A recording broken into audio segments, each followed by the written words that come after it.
Gary Lineker sent a tweet criticising government immigration policy. The BBC are not happy, the government are not happy. Football fans are certainly not happy. Sports coverage across the BBC is in chaos. But what's the legal position? Can you say what you want in a tweet? Can your employer tell you what you can and cannot say in your private life?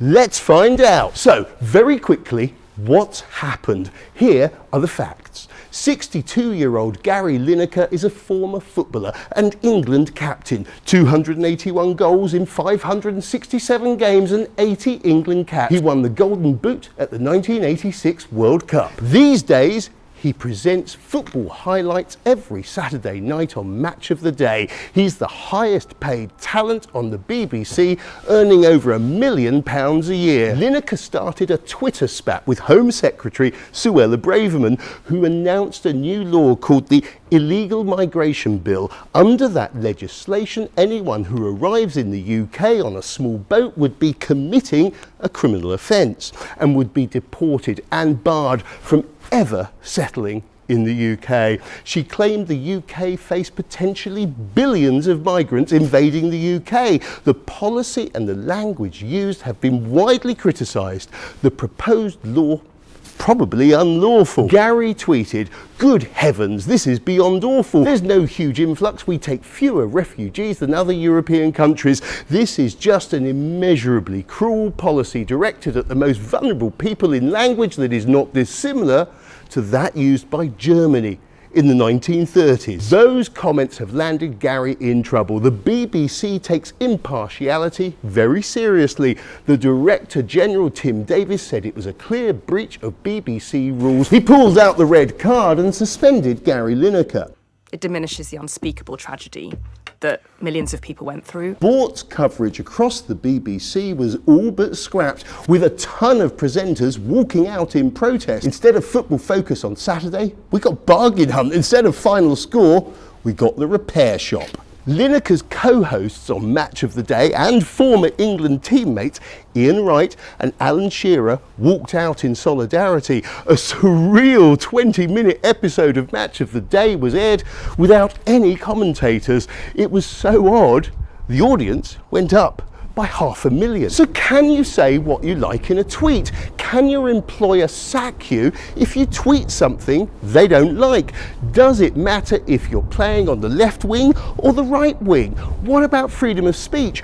What does the law actually say? This video is not about whether Gary was right or wrong. I'm only asking what his legal position is. The Human Rights Act says that individuals have the right to freedom of expression, but there are limitations. For example, your employer is perfectly entitled to sack you if you engage in, say, hate speech. After all, your private behaviour can reasonably be held to affect the reputation of your employer. But what about less extreme situations? In 2014, the Employment Appeal Tribunal was asked to consider a very similar case. Laws versus Game. Mr. Laws worked for Game Retail. He had a private Twitter account and he used it to opine on matters like dentists, golfers, Newcastle United supporters, even caravan drivers. There was a lot of swearing. Mr. Laws argued that the tweets were sent in his own time. He was using his own device. The tweets had nothing to do with his job. The court rejected that argument. Your social media account does reflect on your employer. It can affect customers. It may be a private Twitter account, but what you do in private can, of course, affect your employer's business. One of the things a court would consider is whether there is a clear social media policy. Game didn't have one at all, but that didn't help Mr. Laws. The BBC, though, has a very clear policy. Gary Lineker is in breach of the rules. Impartiality is very important to the BBC. The BBC social media guidance says everyone who works for the BBC should ensure their activity on social media does not compromise the perception or undermine the impartiality and reputation of the BBC, nor undermine the trust in the BBC.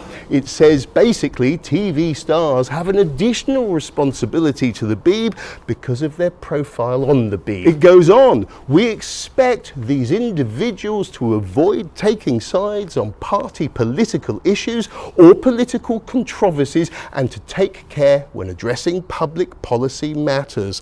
Rule 2 says, don't bring the BBC into disrepute. Rule 3F says, do not offer judgments beyond your specialism. And on it goes. Gary Lineker is in breach of the social media guidelines. But the BBC do seem to have applied the rules unevenly. The host of The Apprentice, Lord Alan Sugar, tweeted on June the 4th, 2019, I seriously back Boris Johnson to be the new PM. Anyone who can stop Jeremy Corbyn from becoming PM has my backing. Lord Sugar wasn't suspended. I think you're not from my organisation, so you're fired. Thank you. Okay. And it gets worse. The chairman of the BBC is Richard Sharp. The chairman of the BBC was involved in a loan of £800,000 to Boris Johnson. It was Boris who gave him the job. The chairman of the BBC brought into question the impartiality of the BBC. And he wasn't suspended either.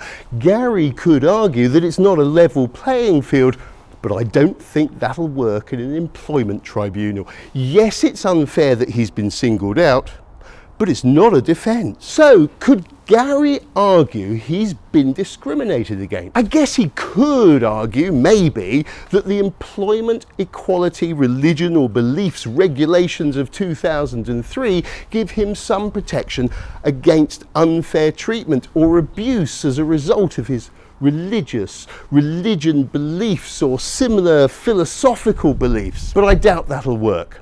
The statute provides protection from religious persecution, not the right to tell people what you think about immigration policy in the UK. And there's been a bunch of cases. The courts have said the legislation doesn't protect your views. So no, that won't work.